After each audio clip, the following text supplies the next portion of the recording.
আওয়ামী লীগ নাই, তো বর্তমানে তো বিএনপি আছে, জামাত আছে, অন্যান্য দল আছে। তো ওরাও তো কত হাতালাইতেছে না, সব দিক দিয়ে হাতাইতেছে। তো ওই হিসাবে বলা যায় যে ভালোই ইনকাম হবে, ভালোই বিক্রি হবে আর কি।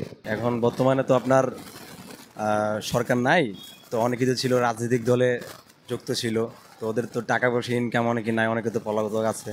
তো ওই তুলনায় মনে করেন আপনার কুরবানি ঈদের যে সক্ষমতা একটু দুর্বল আর কি এবারে।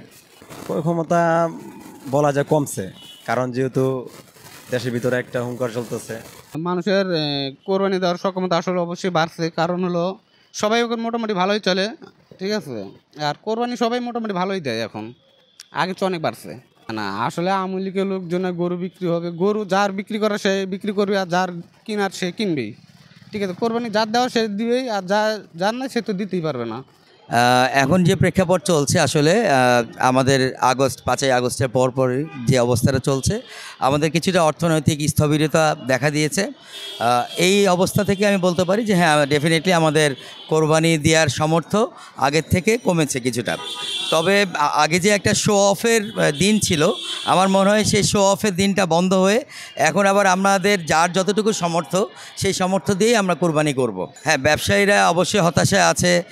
তার সাথে আরেকটা বিষয় হচ্ছে আমাদের দেশের যে গরুগুলো আছে, ফার্মের গরুগুলো, এর থেকেও বেশি পরিমাণ গরু প্রতি বছর ইন্ডিয়ার বিভিন্ন বর্ডার দিয়ে আমাদের দেশে পাঠানো হয়। এবছর হয়তো সেই বর্ডার দিয়ে গরুগুলো পাঠানো হবে না, বা আমরাও সেই গরুগুলো নিব না। আমাদের দেশে নিজস্ব যে ফার্ম আছে, সেই ফার্মগুলোর সক্ষমতা বৃদ্ধি হবে আমরা আশা করব, এবং সেই ফার্মগুলোতে যে গরুগুলো আছে আমার মনে প্রকৃত মূল্যই তারা পাবে।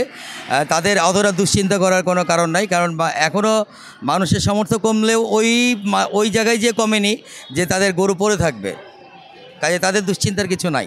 ব্যবসা আপনি করবেন, ব্যাংক যদি আপনার সাথে ভালো হবে, তো ব্যাংকই তো ধ্বংসের পথে চলে গেছিল। ব্যাংক আস্তে আস্তে ঘুরে দাঁড়াচ্ছে, কিন্তু মানুষের ক্রয় ক্ষমতা আগের থেকে একটু কমছে। এই ভালো অবস্থা আসতে গেলে একটু সময় লাগবে। আমাদের এই স্বাভাবিক অবস্থা এখন আসি নাই, মানুষের ক্রয় ক্ষমতার বাইরে আছে, আস্তে আস্তে ঠিক হবে আর কি। ধন্যবাদ আপনাকে। আমার যেটা মনে হয় যে দেশের পরিবর্তিত পরিস্থিতিতে যে আর্থিক শৃঙ্খলা, এটা কিছুটা নাজুক অবস্থায় আছে। কারণ প্রত্যেকটা জায়গায় একটা মানে সরকারের পতন হওয়ার পরে নতুনভাবে যে অন্তর্বর্তীকালীন সরকার কাজ করছে, দেশের পুরো আর্থিক ব্যবস্থার যে চেইন, এই জায়গাটাতে এখনও পুরোপুরি শৃঙ্খলা আসেনি। কিন্তু তারপরেও আমার মনে হয় যে একটা ভালো পর্যায়ের দিকে যাচ্ছে। যদিও এখনকার পরিস্থিতি, আপনি যদি কোরবানির ঈদের কথা বলেন, তাহলে আমার মনে হয় গত বছরের তুলনায় এই বছর একরকমই অবস্থা বিরাজ করছে। যদি সামনের দিকে উন্নতি হয়, তাহলে আগামী বছর হয়তো একটা ভালো পর্যায়ে মানুষের ক্রয়সীমা উন্নীত হবে।